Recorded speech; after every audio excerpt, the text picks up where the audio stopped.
I have 3 daughters, Phoebe, 19, Allie, 18, and Janie, 15. We also have a 2-year-old Chihuahua Wiener dog mix, Pebble. We were in the middle of a heat wave 2 weeks ago with temperatures hitting 107. Small dogs are more sensitive to heat, so we don't let him go to the backyard for long periods of time, and the deck is off limits because there's no shade on the deck. The problem is Pebble loves the deck because he can watch the cars, people walking on the trail behind our house, and he can see our neighbors' chickens. Janie doesn't have first period and doesn't leave for school until 10 a few days a week. Both Allie and Phoebe leave between 9 to 9:30, so it's Janie's responsibility to make sure Pebble is inside, the fans are on, and he has water. 2 weeks ago, in the worst of the heat wave, Pebble was crying at the deck door. Janie got annoyed and let him go on the deck. Then she left for school and forgot him on the deck. Allie came home a few hours later and started looking for Pebble. She found him passed out on the deck and called me sobbing. I left work early, took him to the emergency vet. They treated him for heat stroke. He had to stay at the vet for a few days, and Allie was inconsolable while he was gone. She was constantly crying, she wouldn't eat or leave her room, and she had a panic attack every time the phone rang because she was terrified that it was the vet telling us that Pebble was gone. Pebble made a full recovery, but now we have an expensive vet bill, and Allie still has extreme anxiety around losing Pebble. Janie's upset because Allie hasn't spoken to her since she forgot Pebble on the deck, and Phoebe rarely speaks to her and doesn't hang out with her anymore. Janie was upset about Pebble when he was in the vet, but now she's very nonchalant about what happened because he's fine. My husband and I have been talking about what to do with Janie. We decided on making her get a job to pay for Pebble's vet expenses, close to $2,000 after insurance. Janie's very upset about it because she has to quit swim team to get a job and says that we're ruining her life over a mistake. Now I'm starting to wonder if I'm the a-hole for making her quit swim team to get a job. Also, she can't get a job after swim season because soccer season starts right after swim season.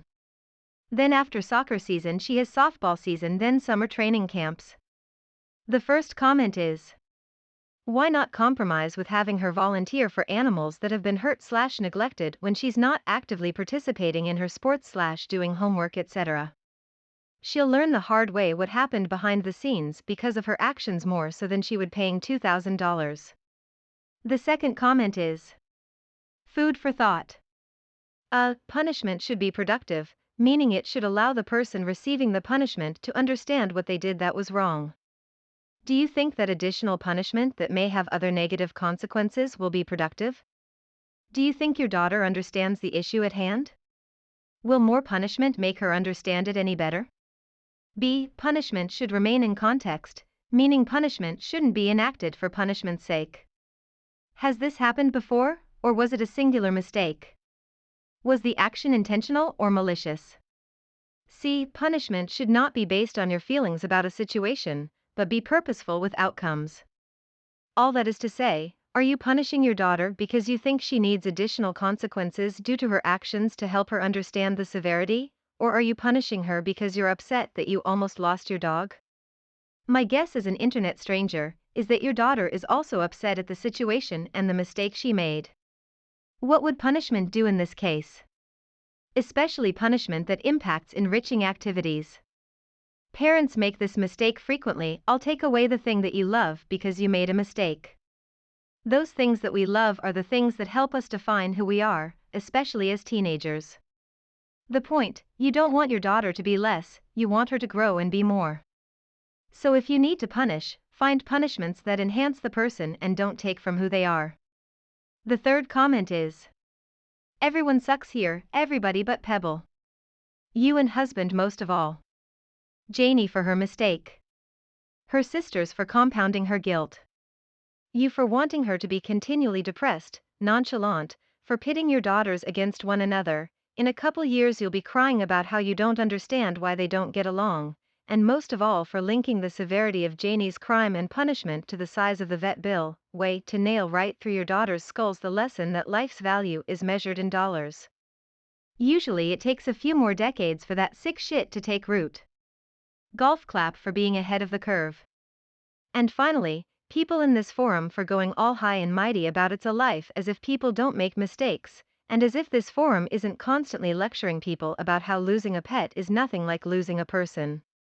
And additionally, you again for throwing your kid at the mercy of a fucking internet mob, not to mention stacking the deck by shitting on her in the process, nonchalant again. Ye gods. I bet you wonder where she got her cavalier attitude. The fourth comment is, I just want to comment as a parent. A lot of people on this board don't have kids and are very harsh on young people who are still fusing brain cells. I have kids in this age range and I also work with teens in this age range regularly. Yes, Janie made an awful mistake. People make mistakes. It wasn't made maliciously.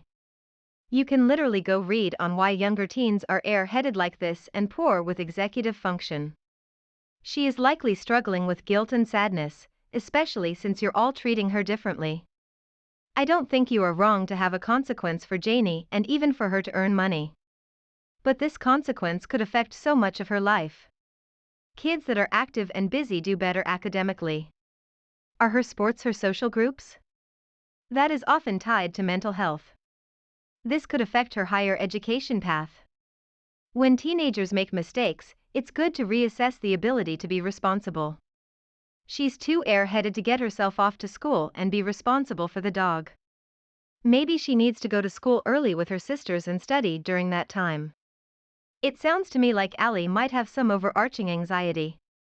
Janie isn't responsible for that, so don't make that part of the punishment or discussion. If she regularly has panic attacks over the unexpected, you should get her treatment/therapy. If your whole family is not healing and working toward positive relationships, maybe family therapy is in order. It doesn't seem like you are trying to work back toward fostering harmony in your home. If you really think Janie hates the dog and this error was made maliciously, well then, ignore. The fifth comment is, if your dog likes chilling on the deck, why not get an umbrella or some form of shade?